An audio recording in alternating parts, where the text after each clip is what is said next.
Some people like the old retro look of the old school chrome bumper. Chrome and classic and kind of clean looking. The Legend hybrid bumper with the push bar is a lot heavier duty of a bumper, so if you ever had a wreck or get in an accident or hit somebody, this bumper is going to take the hit.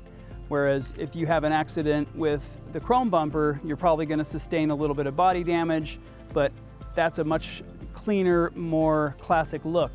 We designed the Legend hybrid bumper back in 2011 for the off-road industry. Nobody had combined a plated steel bumper with a push bar bumper. You can also put a winch on there if you'd like. If you want a heavier duty bumper, then this is the one you're probably going to want.